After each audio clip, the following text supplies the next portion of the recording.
Well, indeed. Look at precisely who has arrived. The President of the United States halted abruptly. In the midst of his sentence, he had been speaking at length regarding the recently declassified documents, those specific files that Tulsi Gabbard had made public earlier that very morning, the documents, which demonstrated what he had been asserting for 8 long years.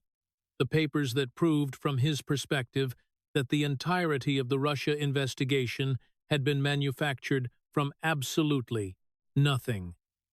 He was standing in the Rose Garden, which remained his absolute favorite venue for conducting press conferences because the natural lighting was flattering, and the historical backdrop was aesthetically pleasing, and the walk back to Dovya-Zbats, the sanctuary of the Oval Office, was sufficiently brief that he could conclude on a triumphant note and be safely behind his desk before the cable news networks cut away from the feed.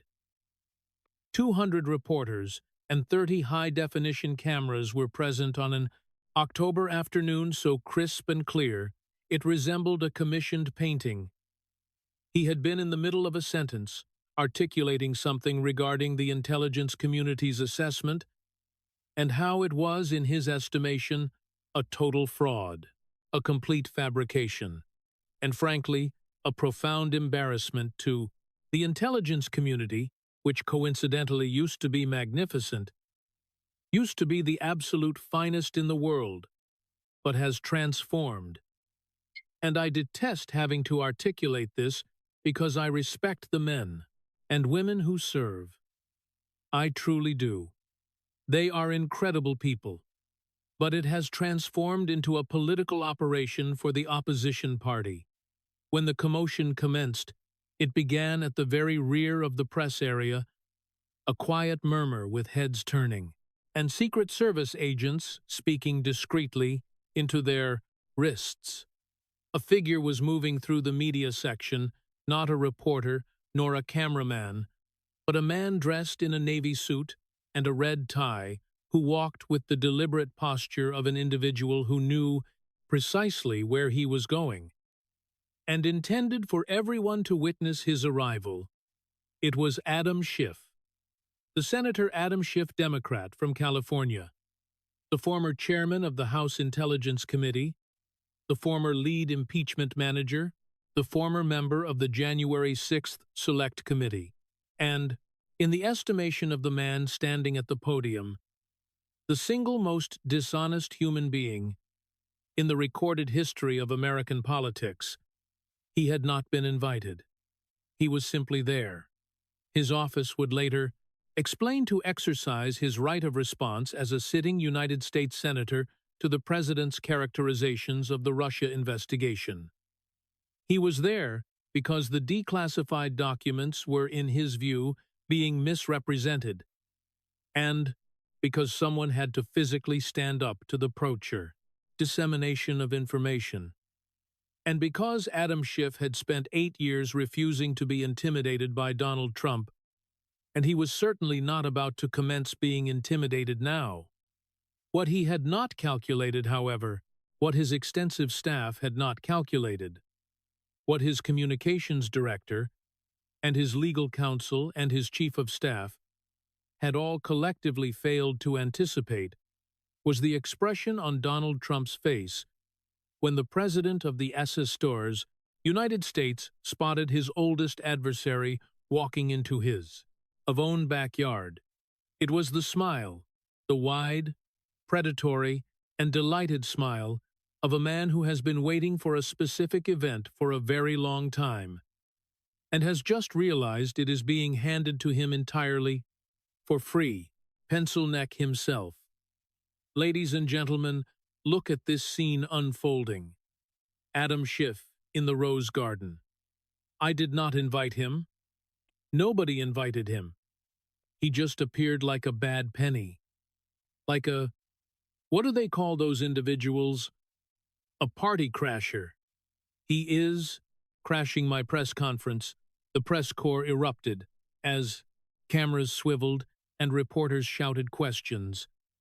But Trump waved them all down with a hand that had, over the course of 40 years in the public eye, perfected the gesture that signifies silence I am about, to do something you are going to want to witness. Come on up here, Adam. Come on! Do not be shy. You were not shy when you appeared on CNN every single night for 7 years. You were not shy when you read a fabricated transcript into the congressional record. Come on up here and say it directly to my face.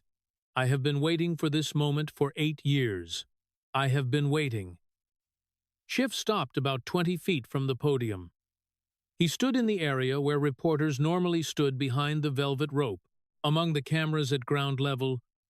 While the podium was on a raised platform, Trump looked down at him, and Schiff looked up, and the geometry alone told a story. The president above, and the senator below. You can come closer, Trump said, and his voice shifted from shouting to something almost conversational, almost warm. The voice of a host welcoming a guest he intended to dismantle. I know the walk is difficult with that neck, holding up that substantial head. But come on, I want America to see this. I want them to see us together for the first time.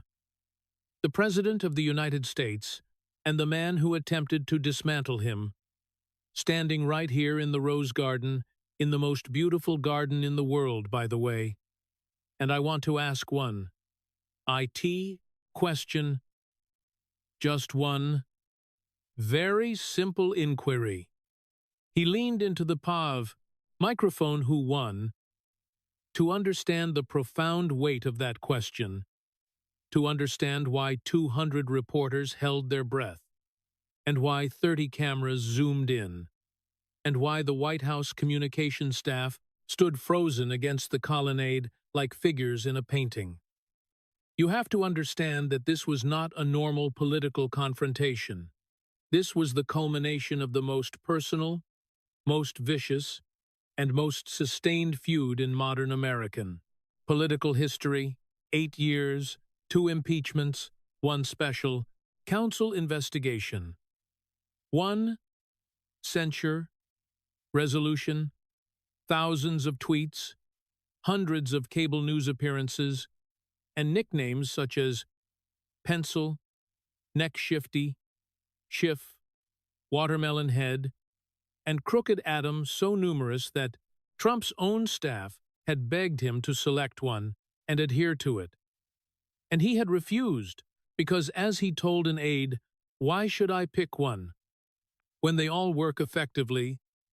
The feud had begun in 2017, when Schiff, as the ranking Democrat on the House Intelligence Committee, had started appearing on cable news to discuss the FBI's investigation into Russian interference in the 2016 election. At first, his appearances were measured and lawyerly and precise. Then, they became more frequent. Then, they became more specific. And then, on a Sunday morning in March 2017, Adam Schiff looked into an MSNBC camera and articulated the words that would define his career and haunt his reputation. I can tell you that the case is more than that, and I cannot today go into the particulars, but there is more than circumstantial evidence. Now more than circumstantial evidence. He said it on MSNBC. He said it on CNN. He said it on ABC. He said it dozens of times, then hundreds of times. He said it with the quiet authority of a man who had seen classified intelligence and was telling the American people as much as he was permitted to. That what he had seen was damning, and America believed him, or at least half of America believed him, because he was the chairman of the Intelligence Committee, and he had access to information that ordinary citizens did not possess. And when a man with a security clearance tells you he has seen the evidence, you tend to place your faith in him. The problem was that the evidence did not actually exist. Robert Mueller's investigation which lasted 22 months and cost approximately $32 million and interviewed more than 500 witnesses, concluded in its first volume that the investigation did not establish that members of the Trump campaign conspired or coordinated with the Russian government in its election interference activities. The Durham report, released in 2023, went further, concluding that the FBI had failed to uphold their important mission of strict fidelity to the law in launching the investigation and the classified transcripts of the witnesses who had testified before Schiff's own committee. Transcripts that Schiff had kept secret until they were forced into the open showed that every single Obama administration official who testified under oath had said the same thing. They had seen no direct evidence of collusion. Schiff had heard them say it in his own committee room, under oath, and then he had walked out of that room and told America the opposite. Trump had called him a liar from the beginning. For 8 years, Trump had called him a liar, a fraud, a leaker, a traitor, and a disgrace. He had sold T-shirts mocking Schiff's appearance. He had demanded his prosecution. He had called for his expulsion from Congress, and in June 2023, House of Representatives had voted 213 to 209 to censure Schiff, formally reprimanding him for misleading the American people by claiming evidence of collusion that did not exist. Schiff had called the censure a badge of honor, and now he was standing in the Rose Garden, 20 feet from the man who had been calling him pencil neck since 2019, and the entire country was watching. Trump smiled. He had not stopped smiling since Schiff appeared. "Adam," he said, "I have got some questions for you, and I know you are not accustomed to answering questions. You are accustomed to asking them. You are accustomed to sitting in your little committee room with your little gavel and your very, very serious face. You know, the face, right? The one where you look like you just discovered your dog passed away. That face, you love that face. The cameras love that face. CNN especially loves that face, although nobody watches CNN, so I do not know why you bother." Nervous laughter rippled from the press section. A few reporters covered their mouths. This was unprofessional. This was beneath the office. This was also, and everyone knew it, impossible to look away from. Here is my first question. Very simple. You went on television, every network, every show, any microphone you could find, and for 7 years, you said you had evidence that I colluded with Russia, more than circumstantial evidence. Your exact words. You said them so many times that I think even you started to believe them, like one of those individuals who tells an untruth so often he forgets. It is an untruth. Robert Mueller, $32 million. Adam, $32 million. That is a significant amount of money, even by Washington standards. That is a lot of money. 500. Witnesses 2 years. And at the end of it, page 2, volume 1. I have got it memorized, because I have read it more than you have. The investigation did not establish that members of the Trump campaign conspired or coordinated with the Russian government. Did not establish no collusion, no conspiracy, no coordination. Nothing. Absolutely nothing. So my question, Adam, and take your time. The weather is beautiful. The roses are in bloom. We have got all afternoon. Where is the evidence? Where is this more than circumstantial evidence that you told America about for 7 years? Can you show it to us? Can you hold it up? Can you point to it? Because I have been looking for it for 8 years, and I cannot find it. Mueller could not find it. Durham could not find it, and now, Tulsi Great. Tulsi Gabbard. Unbelievable. Person Tulsi just declassified the transcripts from your committee, your own witnesses under oath, and they all said the same thing. No evidence. Clapper said it, Rice said it, Yates said it, Powers said it. They all said it to your face in your committee room, and you heard them say it. And then you walked out of that room. You got in front of a camera, and you told the American people you had more than circumstantial evidence. You knew it was not true. You knew, because you just heard the witnesses say it, was not true, and you misled everyone anyway.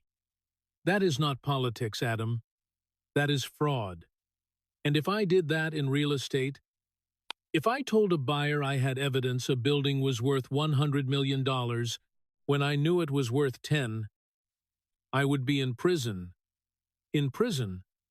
But you did it for 7 years on national television, and nothing happened. Nothing, because you are a Democrat in California.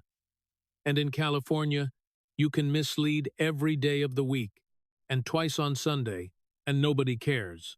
Schiff had been, standing with his arms folded.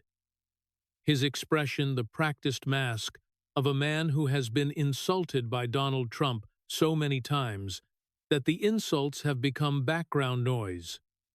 He unfolded his arms. He spoke, "Mr.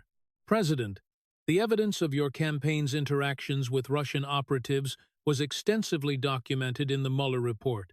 Over 200 contacts between your campaign and Russian-linked individuals, 34 indictments, 7 convictions. The evidence was presented in open hearings and in classified sessions that you continue to misrepresent." Trump was grinning before Schiff finished his second sentence. 200 contacts. He is back to the contacts. 200 contacts. Adam. A contact is when someone shakes your hand at a conference. A contact is when you are at a dinner, and someone sits at your table. I have contacts with everybody. I have met the Pope. I have met the Queen. I have had dinner with the President of China. That does not mean I am working for the Vatican. Laughter. Genuine this time. Even from the reporters, who did not want to laugh. Because the image of Trump working for the Vatican was absurd in the specific way that Trump's comedy was always absurd. Exaggerated, but built on a real point. And the convictions he brings up. The convictions, you know what those convictions were? For tax fraud, bank fraud, lying to Congress, which, by the way, is Schiff's specialty. None of them, absolutely none, were for colluding with Russia. You know who got convicted of collusion? Nobody. Nobody. Because there was no collusion. But let me move on, because I could talk about this all day. I really could. It is my favorite subject, other than the economy. Which is doing great, by the way.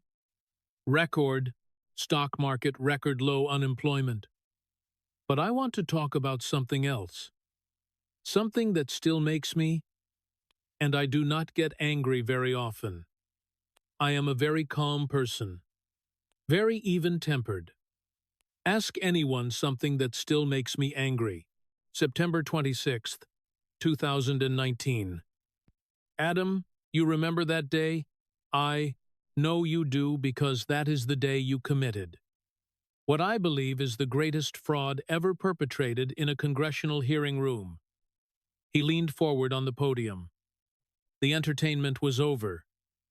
Prosecutorial Trump, the Trump who had sat through depositions and contract negotiations and board meetings for 40 years and knew how to close. You got up at a hearing, an Intelligence Committee hearing on live television cameras from every network, and you read a transcript of my phone call with President Zelensky, except. And this is the part that still amazes me. It was not the transcript. You made it up. You sat in that chair and you read words that I never said.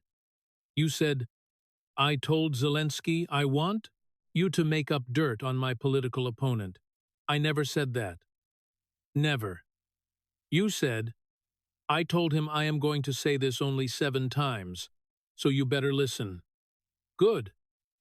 I never said that. Either you fabricated the entire conversation. You invented a phone call between the President of the United States and the President of Ukraine, and you read it out loud in a congressional hearing into the official record. And when Mike Turner, great congressman, very smart, when Mike Turner caught you, when he pointed out that those were not my words, you know what you said? You said, and I want everyone to hear this. You said it was a parody. Trump paused. Let it hang. A parody, he read a fabricated presidential phone call into the congressional record. The permanent, official record of the United States Congress, and he called it a parody that is like me fabricating a confession from Adam Schiff, and then when I get caught saying it was a joke. Can you imagine? Can you imagine if I did that? They would impeach me again? A third time. But Schiff fabricates a phone call, and it is a parody. It is comedy. It is satire. He turned to Schiff. Was it a parody? Adam, when you sat in that chair and read fake words to the American people, was that your sense of humor? Because I have done comedy. I have hosted Saturday Night Live. I know comedy, and that was not comedy. That was forgery. That was a forged document read into the official record of the United States Congress by the chairman of the Intelligence Committee, and you called it a parody. You called fraud a parody. But wait, there is more. There is always more. With this guy, it is like an infomercial. But wait, there is more.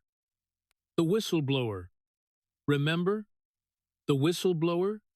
Big story? Biggest story in the world? For about 3 weeks, somebody filed a complaint about my phone call with Zelensky and Schiff. Goes on MSNBC, September 17th, 2019. I have the date memorized because I have a very good memory. Probably the best memory of any president. Definitely better than Biden's. And he says, very seriously, very concerned with that face. We have not spoken directly with the whistleblower. We have not spoken directly with the whistleblower. Those were his words on national television to a very small audience. Because it was MSNBC, but still, and then, and this is the beautiful part. It comes out that the whistleblower had contacted Schiff's staff before filing the complaint, before the whistleblower went to Schiff's people, first got guidance, got advice, and then filed the complaint. And Schiff knew, he knew the whole time. He knew when he went on television and said, "We have not spoken." He knew his staff had spoken. He knew he was stating an untruth and PolitiFact, which dislikes me. I want to be clear about that. They dislike me. They have rated approximately 1,000 of my statements as pants on fire. Even PolitiFact looked at Schiff's claim and rated it false. False. When PolitiFact says a Democrat is misleading, that is like I do not know. That is like Rachel Maddow saying, I have good hair. It never happens. But it happened for Schiff, because the untruth was so obvious that even the people who rate me as a liar could not ignore it. And here is what really gets me. Here is the part that makes me crazy. When the coordination came out, when everyone found out that the whistleblower had talked to Schiff's staff, you know what Schiff did? He reversed his position. He had been demanding that the whistleblower testify publicly. demanding it the American people deserved to hear from the whistleblower.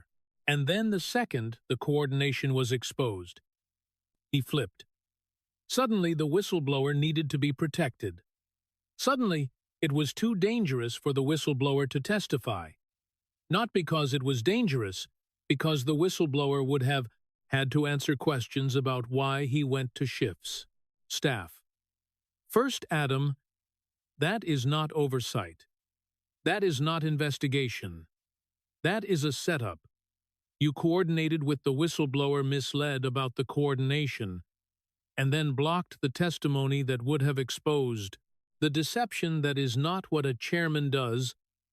That is what a criminal does.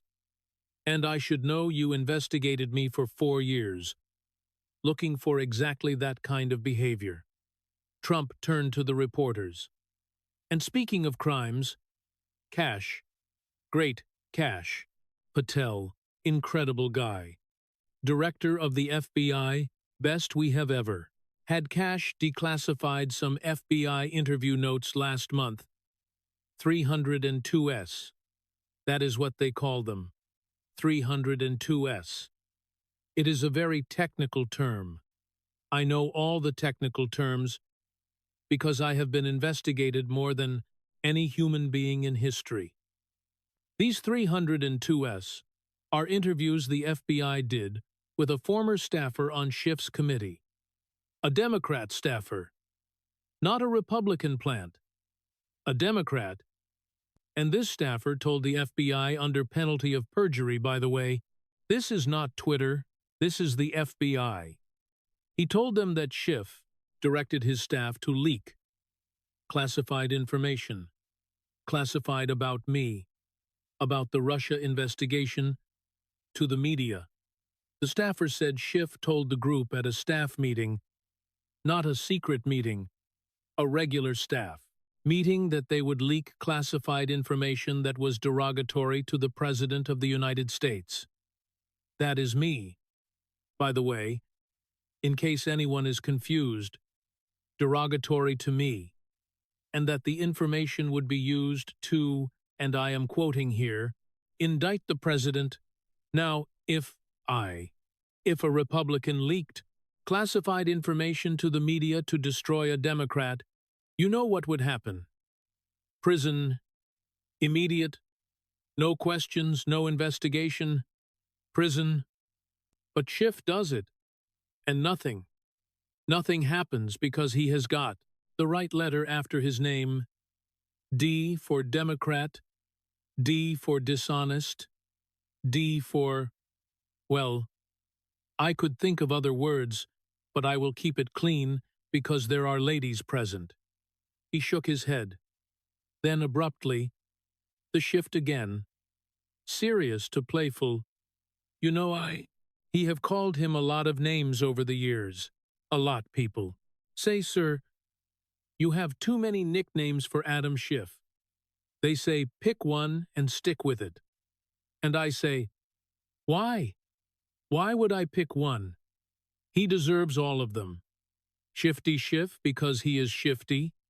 Pencil neck because, well, look at him. He gestured toward Schiff with an open hand like a game show host, revealing a prize that nobody wanted. He buys, and I am told this is true. He buys the smallest shirt collar. They make the absolute smallest, and it is still loose. How does that work? I am serious. How does physics allow that you have got this enormous head? Really, really big head, sitting on a neck that is like, I do not know, like somebody put a watermelon on top of a pencil. Hence pencil neck and watermelon head. 2 for 1, 2 nicknames for the price of 1, only from Trump laughter, even from the Secret Service agents who were trained not to react, even from Schiff's own aide, who was standing 20 yards away and immediately looked at the ground. He looks like a bobblehead doll. You know, the ones they give out at baseball games, that Schiff. A bobblehead that went to Harvard or wherever he went. Did he go to Harvard? Stanford? I do not know. It does not matter. The point is, he looks like if you flicked his head, it would wobble for 20 minutes, and I know, the media is going to write Trump attacks Schiff's appearance. And I want to be clear, I am not attacking. I am observing. I am an observer. A very good observer.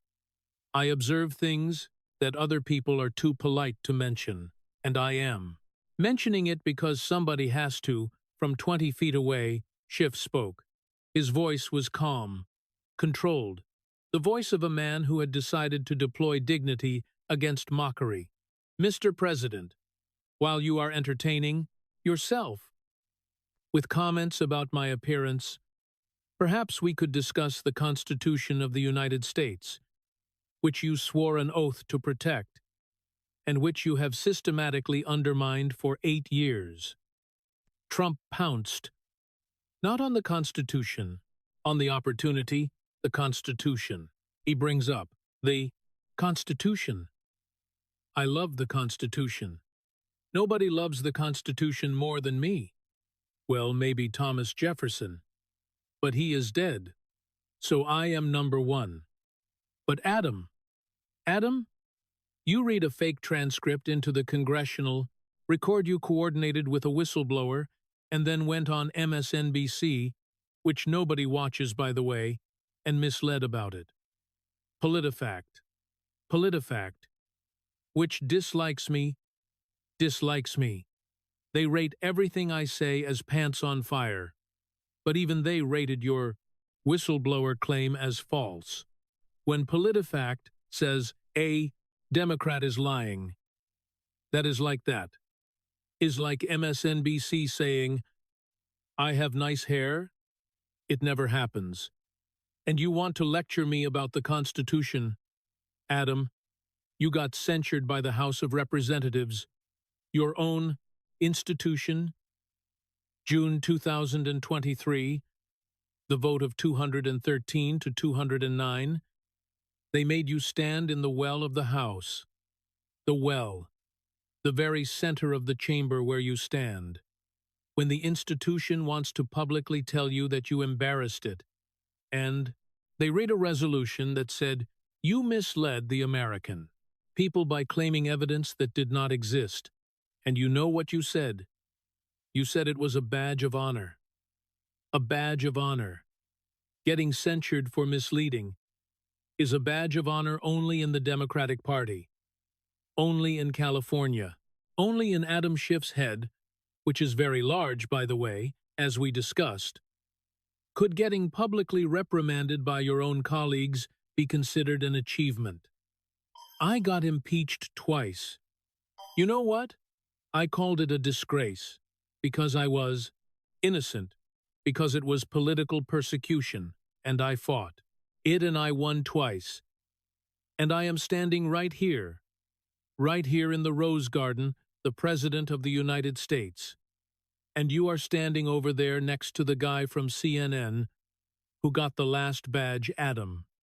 And by 12, the way the impeachments.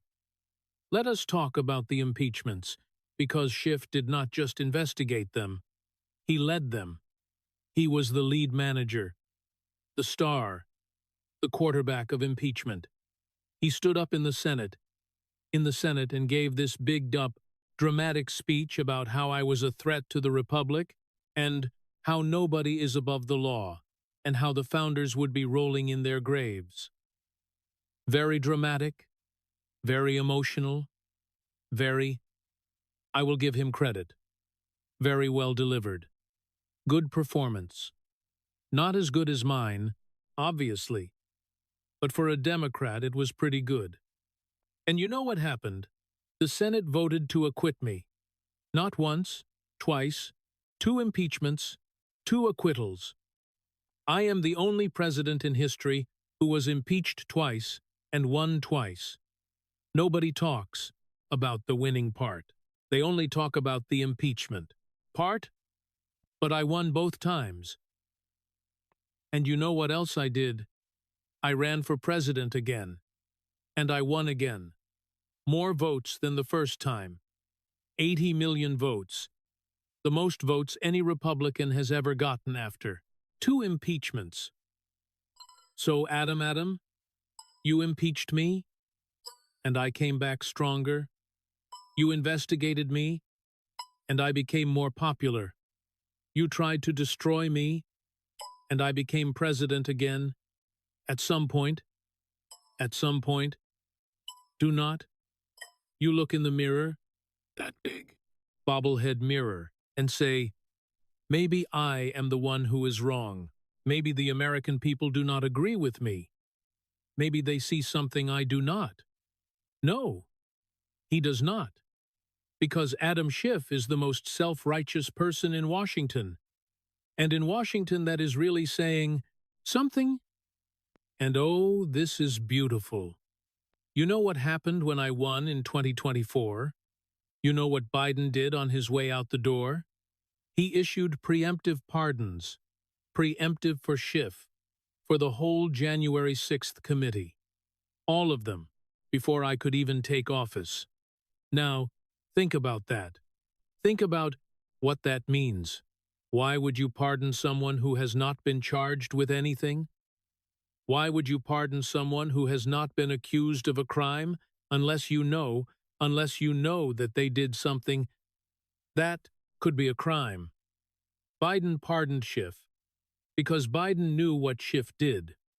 The leaks, the classified information, the coordination, the lies Biden knew, and he pardoned him to make sure I could not prosecute him. That is not a pardon.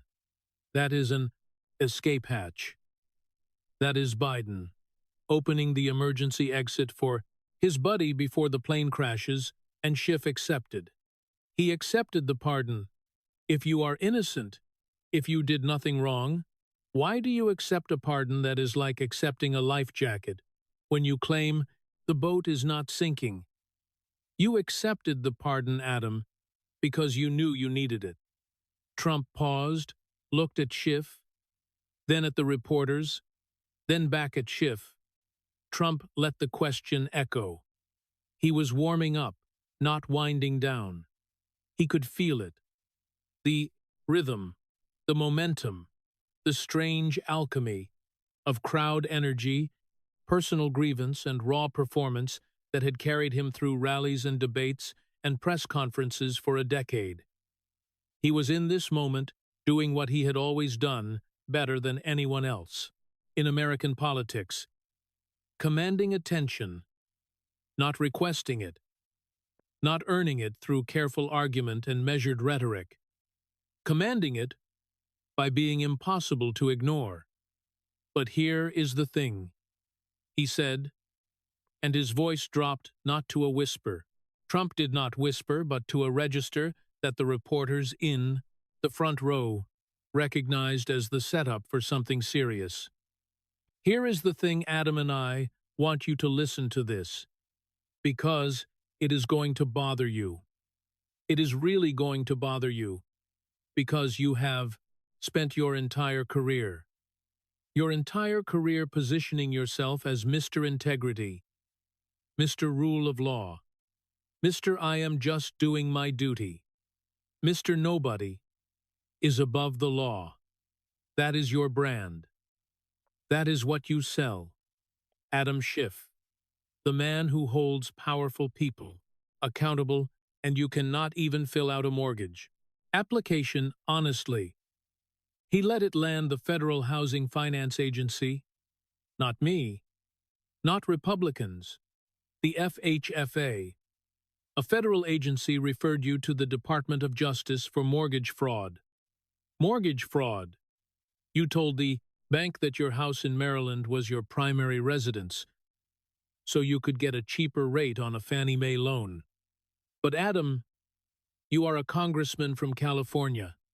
You have to live in California. That is where your district is. That is where your voters are, so you also told California that your condo was your primary residence to get a state tax exemption. 2 primary residences at the same time in 2 different states. That is not a congressman. That is a magician. You were in two places at once. What? Are you a quantum physicist? Schrödinger senator, simultaneously living in Maryland and California until someone opens the box. Laughter. Even Trump laughed. The genuine laugh. The one that showed he surprised himself with his own joke. 5. Fannie Mae loans over 16 years, 5, and on every single one. The question of occupancy and the FBI. My FBI, by the way, the one you keep saying I weaponized the FBI, is now investigating whether you misled on all 5 times, and this is the man who investigated me for corruption. This man who cannot even buy a house without committing fraud. He investigated me. I build buildings, Adam. I build towers. I build things that are so big, you can see them from space. You cannot even fill out a Fannie Mae form without misleading, and you had the nerve to sit in that committee room and look into a camera and say, I was corrupt. You, the guy with 2 primary residences and 0 evidence, Schiff had been standing through all of it. The mockery, the nicknames, the laughter, he had absorbed it, the way he always absorbed Trump's attacks with the rigid posture and fixed expression of a man who believes that dignity is its own defense. Now he stepped forward 1 step closer to the podium, closer to Trump, close enough that the microphones would catch his voice without amplification. Mr. President, he said, and his voice was quiet, composed the voice of a man making a closing argument to a jury. You can insult my appearance. You can mock my name. You can sell T-shirts with my face on them. None of that changes the fact that you are a threat to the Constitution of the United States, to the rule of law, and to the democratic institutions that have sustained this republic for $200 50 years. I investigated you because the evidence demanded it. I impeached you because the facts required it.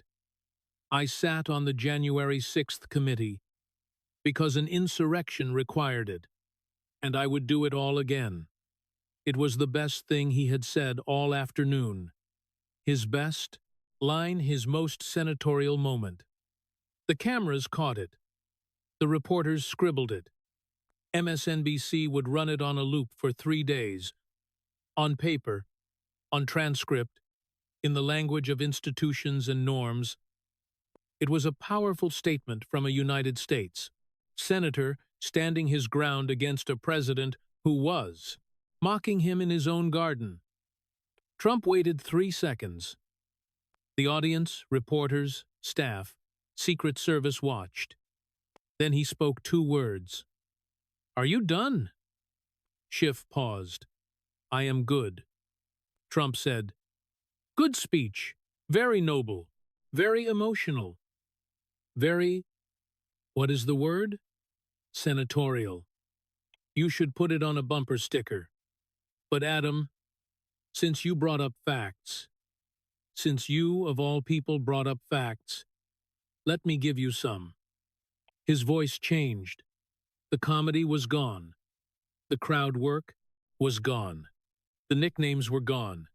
What remained was the voice that people who had negotiated with Donald Trump in business had heard for 40 years, flat, direct, and relentless. You said you had evidence of Russia collusion?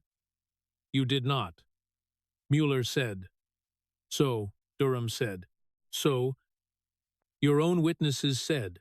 So you read a fake transcript into the congressional record. When you got caught, you called it a parody. You told America you had not spoken to the whistleblower. PolitiFact rated that false.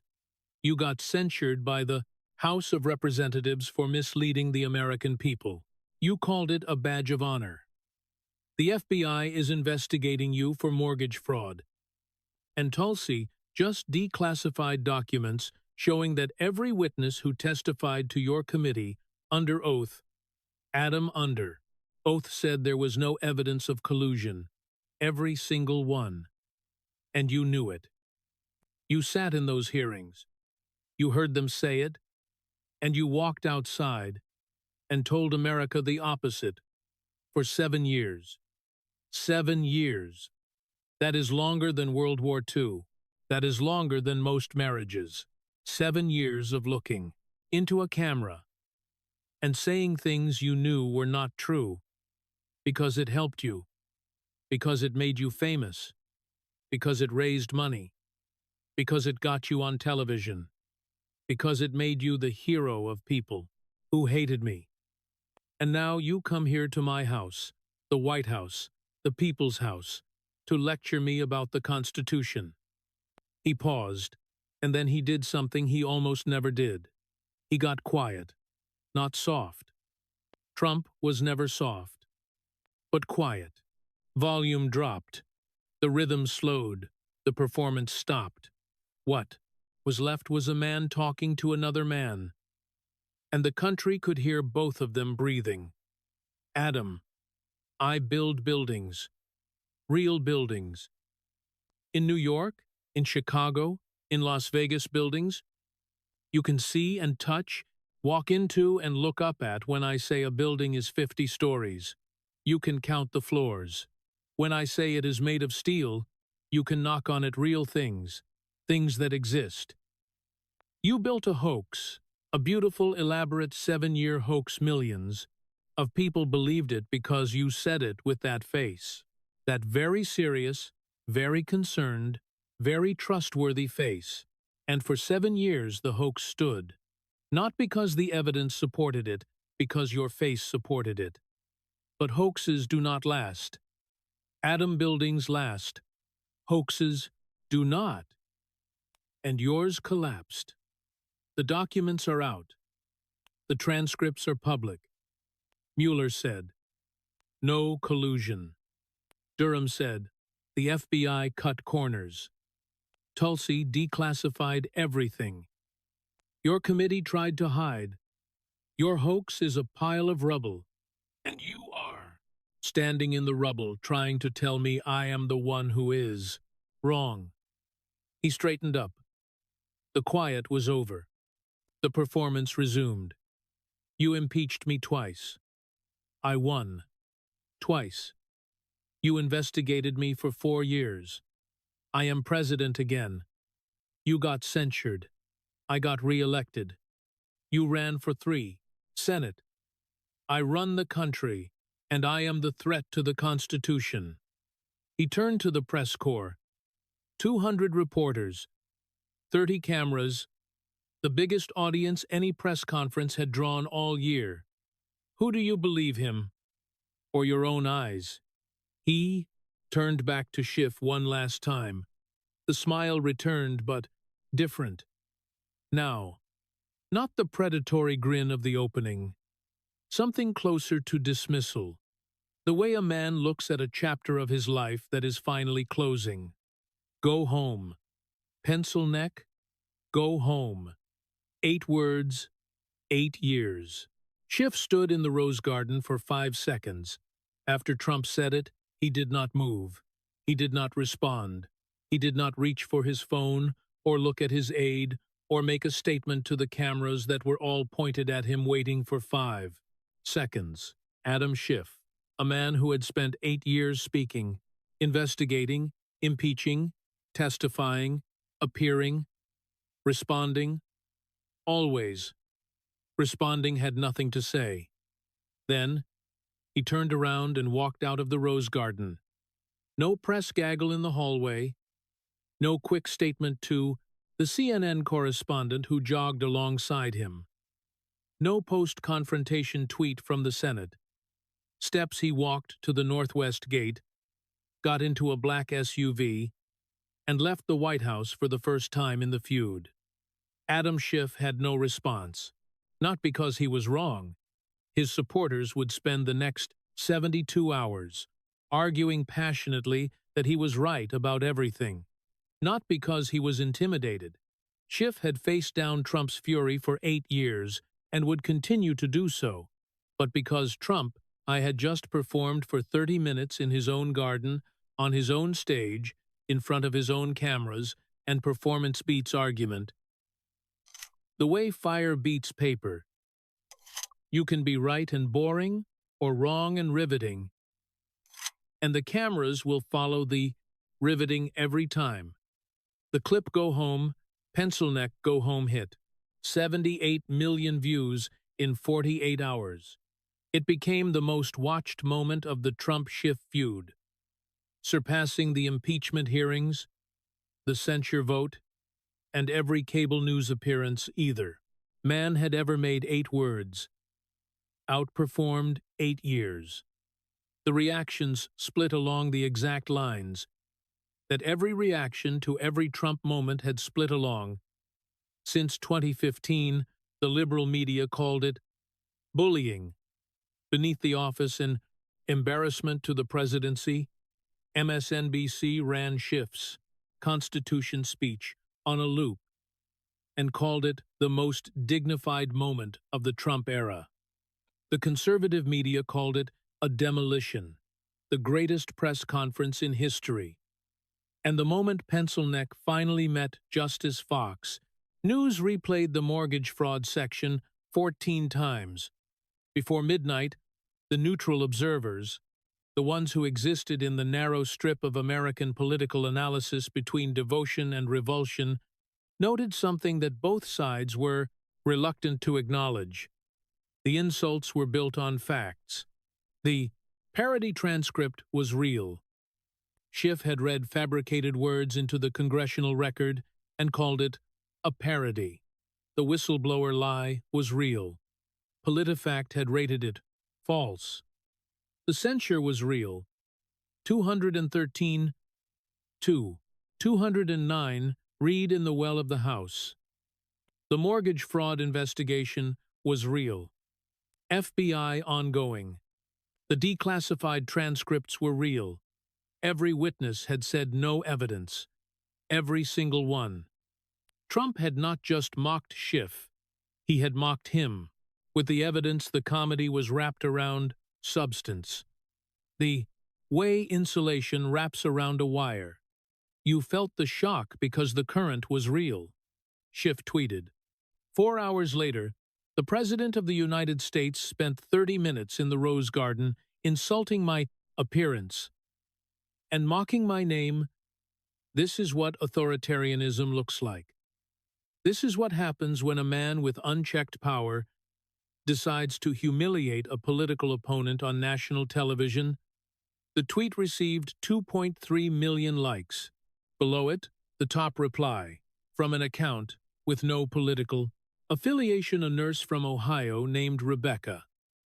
Something said he also mentioned the parody transcript, the whistleblower lie, the censure, and the mortgage fraud.